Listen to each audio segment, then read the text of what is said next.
안녕하십니까, 성정찬 변호사입니다.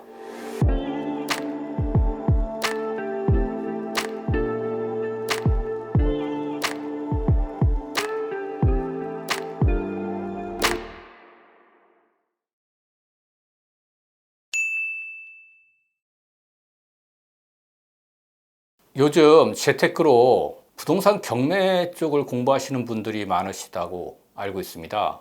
그래서 부동산 경매와 관련해서 경매 물건을 분석하다 보면 관리비 연체, 체납액이 상당히 많은 금액이 책정되어 있는 것을 보게 됩니다. 이러한 경우에 과연 내가 이 부동산을 경락받았을 때 체납된 관리비 중에 어느 정도나 내가 부담하고 어느 정도는 내가 부담하지 않아도 되는 것인지를 만약에 파악할 수 있다면 다른 사람들은 함부로 입찰에 끼어들지 못하는 이런 부동산에도 과감하게 도전할 수 있고요. 이런 경우에는 경락으로 인한 성공이 굉장히 보장되는 그런 케이스가 될 수 있습니다. 아무리 많은 금액의 관리비가 체납돼 있다 하더라도 그 금액이 전부 부담해야 되는 금액은 아닐 수 있다. 즉 전체 관리비 체납액 중 공용 부분과 관련돼 있는 체납액만 경락인이 책임지고 납부할 의무가 있는 것이고, 공용 부분이나 전용 부분 관리비 전체액의 연체료에 해당되는 금액은 경락인이 부담할 의무가 없습니다.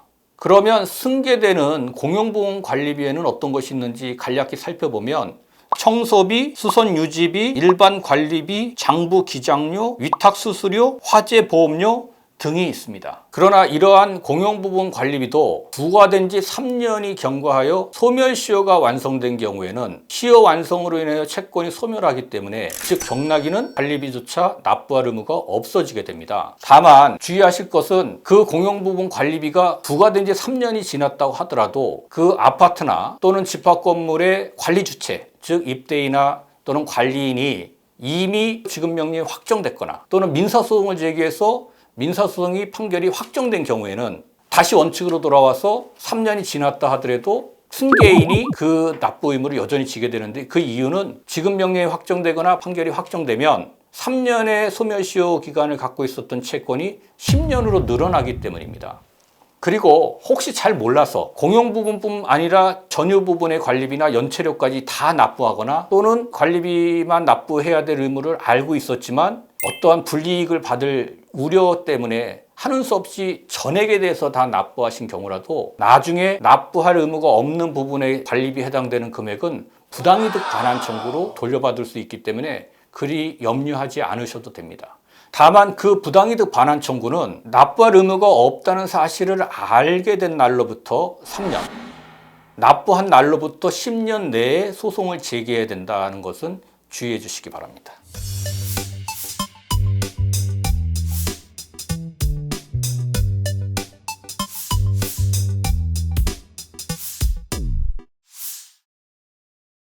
그리고 하나만 더 말씀드리면 특별 승계인이 공용 부분 관리비 연체료를 납부하지 않습니까? 이 경우 이 승계인은 연체했던 전 소유자나 또는 전 임차인을 상대로 해서 구상권을 행사해서 그 돈도 돌려받을 수 있는데요. 그 승계대에서 납부한 관리비조차 받아낼 수 있다는 것이 법으로는 허용되고 있습니다.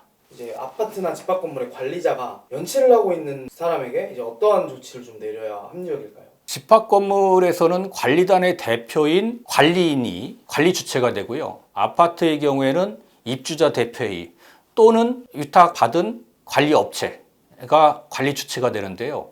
이러한 관리 주체들은 관리비를 입주민 등으로부터 징수할 책임이 있습니다. 그래서 관리비를 연체하는 입주민 등에게는 3년이 경과되기 전에 그 소유자나 또는 현재 사용하고 있는 임차인을 상대로 해서 소멸시효를 중단시키기 위해서 지급명령 신청을 하거나 민사소송을 제기할 필요성이 있습니다. 참고로 아파트의 경우에는 관리비 연체하는 경우가 그렇게 흔하지 않아요. 그래서 크게 문제가 되지 않는 경우가 많은데 이 집합 건물의 경우에는 의외로 연체되는 관리비가 많습니다. 이 경우에는 이 소멸시효 관련 부분, 이런 부분들은 관리인이 꼭 주의를 하실 필요성이 있습니다.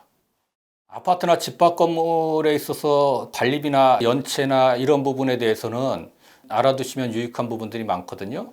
이런 부분에 대해서는 다음에 더 자세하게 한번 살펴보도록 하겠습니다.